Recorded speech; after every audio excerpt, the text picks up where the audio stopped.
You're watching DD News Kohima with me, Sinti Runla. A look at our top stories first.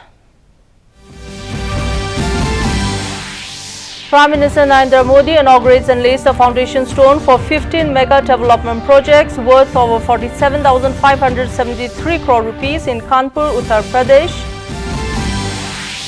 President Draupadi Murmu presents the National Florence Nightingale Awards 2025 to 15 nursing professionals. Department of Power, Government of Nagaland organizes sensitization program on the Nagaland Solar Mission. And Defence Minister Rajnath Singh terms Operation Sindoor as India's bold and decisive response to terrorism, emphasizes that the mission is not over. Now the details. Prime Minister Narendra Modi inaugurated and laid a foundation stone for 15 mega development projects worth over 47,573 crore rupees in Kanpur, Uttar Pradesh this afternoon.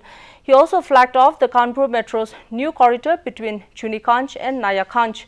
Addressing the gathering, the Prime Minister said that the entire world witnessed the anger and pain of tortures in the form of Operation Sindoor and that India completely destroyed several terror hubs in Pakistan. He said the enemy, which was trembling during Operation Sindoor, should not be under any illusion. Operation Sindoor is not over yet. The Prime Minister said Pakistan's state and non-state actors can no longer play their games and the enemy will be dealt with decisively. He said it was the valor and courage of our armed forces that forced Pakistan to beg for a ceasefire. Earlier, Modi inaugurated and laid a foundation stone and dedicated to the nation multiple development projects worth over 48,520 crore rupees in Karakat of Bihar this morning. The Prime Minister inaugurated the 4-lane Patna-Khaya-Dhobi section of National Highway 22, a project worth around 5,500 crore rupees, along with a part of the 4-lane elevated highway in Gopalganj town on National Highway 27, valued at over 249 crore rupees. The Prime Minister also dedicated to the nation the third rail line between Sonnagar and Mohammadganj, a project worth over 1,330 crore rupees. Prime Minister Narendra Modi on Friday underlined the central government's commitment to building a modern and self-reliant Bihar with a strong focus on clean energy, infrastructure development and farmer welfare. Addressing a gathering in Bihar's Karakat, Prime Minister Modi highlighted the ongoing construction of a solar park in Kachra as a step towards increasing the state's renewable energy capacity. He said the initiative aligns with the larger national agenda of clean energy transition and reflects the government's resolve to reduce dependence on fossil fuels. Speaking on the benefits of the PM Kusum scheme, the Prime Minister said farmers are being empowered to generate additional income through solar energy. The Prime Minister emphasized that modern infrastructure brings maximum benefits to villagers, the poor, farmers and small industries by linking them to national and international markets. Recalling the Bihar Business Summit held last year, PM Modi noted that several companies had expressed interest in investing in the state. He said the resulting industrial development is helping reduce migration by enabling people to find jobs closer to home. Improved transportation facilities, he added, are allowing farmers to market their produce across wider regions, further boosting the agricultural economy. And here at home, the Department of Power, Government of Nagaland, in collaboration with the Ministry of New and Renewable Energy, organized a sensitization program on the Nagaland Solar Mission NSM at the DC Conference Hall in Dimapur today. Deputy Commissioner of Dimapur, Dr. Dinu Chongshi Chang, emphasized that the program sought to raise awareness and mobilize community participation in adopting solar energy as a sustainable and dependable source of power. Chief Secretary Dr. J. Alam, who attended the program as a chief guest, underlined the importance of transitioning to renewable energy sources. In his speech, Dr. Alam highlighted the state government's dedication to sustainable development and encouraged Dimapur residents to take full advantage of the ongoing solar subsidy schemes. He informed attendees that the NSM, launched on April 14, includes a subsidy benefit of up to 13 kilowatts for households, along with free smart prepaid meters under the RDSS scheme. Bank loans are also available under the program to ease financial constraints. A detailed PowerPoint presentation on the Nagaland solar machine was delivered by Engineer R. Lobosang Chamir, Additional Chief Engineer, Design and Regulation. Currently, the program is being implemented exclusively in Dimapur as part of its initial rollout, with plans for expansion to other districts based on the outcomes of this pilot phase. The initiative is aligned with the central government's rooftop solar scheme, the PM Surya Ghar Muft Bijli Yojana, and aims to promote solar energy adoption across the state. President Draupadi Murmu today presented the National Florence Nightingale Awards 2025 to 15 nursing professionals at a function held in Rashtrapati Bhavan. The award has been given for their outstanding contribution in the field of nursing. Union Minister for Health and Family Welfare Jagat Prakash Natta, Ministers of State Anupriya Patel and Pratap Rao Chadav were present at the occasion. The National Florence Nightingale Award was instituted by the Ministry of Health and Family Welfare in the year 1973 as a mark of recognition for the meritorious services rendered by nurses and nursing professionals to society. Nurses play in strengthening India's healthcare system.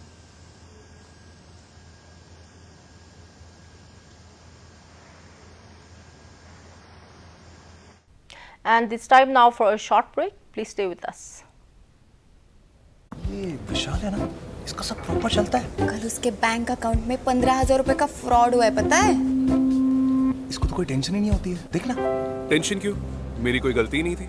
फिर भी fraud होने पर मैंने तुरंत bank को inform कर दिया। RBI कहता है अगर आपके अकाउंट से किसी ने धोखे से पैसे निकाले हैं तो बैंक को जल्द से जल्द इन्फॉर्म कीजिए। 3 दिन के अंदर इन्फॉर्म किया तो कोई नुकसान नहीं होगा। जितना लेट करोगे उतना ज्यादा नुकसान। और सुन, सब चलता नहीं है, प्रॉपर चलाना पड़ता है। आरबीआई कहता है जानकार बनिए, सतर्क रहिए। Welcome back. Defence Minister Rajnath Singh termed Operation Sindoor as India's bold and decisive response to terrorism, emphasizing that the mission is not over but just a pause. Addressing officers and sailors aboard India's first indigenous aircraft carrier, INS Vikrant, off the Goa coast on Friday, Singh delivered a powerful message to Pakistan. Any future misadventure will be met with the full force of the Indian Navy. Singh said that Operation Sindoor was not just a military action, it was India's frontal assault on terrorism, and added that if Pakistan indulged in any unethical or hostile acts, it will face the firepower and resolve of our Navy. The Defence Minister praised the Indian Navy's silent yet impactful role during the operation. He said the powerful carrier battle group played a crucial role in keeping the Pakistani Navy confined to its ports, ensuring it did not intervene during the coordinated Indian military response. Sending a strong message to Islamabad, Singh stated that the time was up for the dangerous game of terrorism that Pakistan has played since independence. He warned that India will not hesitate to take every necessary step to eliminate terrorism. He reiterated that India retains the right to act against terrorist threats both across the border and in the seas, and called for Pakistan to hand over terrorists Hafiz Syed and Masood Azhar, both UN designated and accused in the 2008 Mumbai attacks. The Inner Line Regulation Commission ILRC of the Naga Students Federation NSF held a press conference today at the Federation's office in Dimapur, highlighting concerns over the ineffective enforcement of the Inner Line Regulation in various districts of Nagaland, particularly Dimapur, Chumuketima and Newland.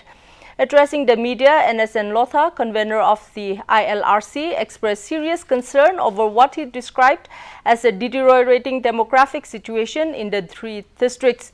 He noted that these areas have become the primary entry points for both legal and illegal migrants into Nagaland, posing a significant threat to the indigenous population.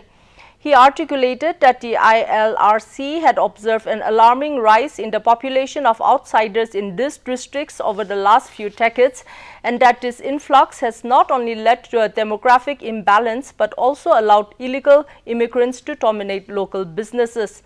He further stated that the indigenous communities in these districts were increasingly becoming a minority, which was labeled as a dangerous development for the survival of the Nagas.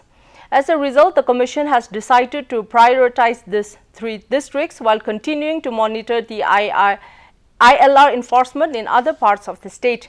As part of its initiative, the ILRC submitted representations to the Deputy Commissioners of Dimapur, Chumaketima and Newland. And in a landmark moment in the country's military history, the National Defence Academy (NDA) Pune held the passing out parade of its 148 corps this morning at the iconic Ketharbal ground, marked by the commissioning of the first ever batch of women cadets into the Indian Armed Forces.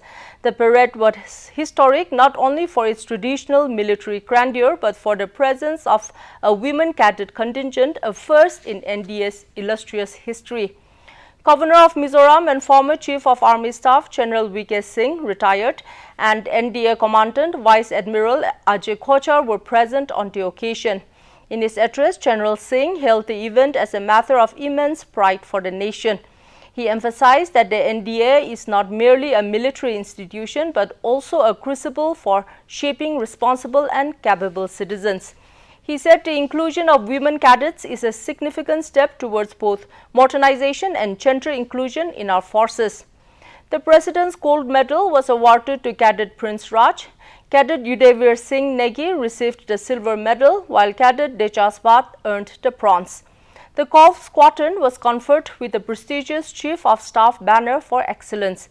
With great enthusiasm and national pride, the event was witnessed by dignitaries, families and military personnel.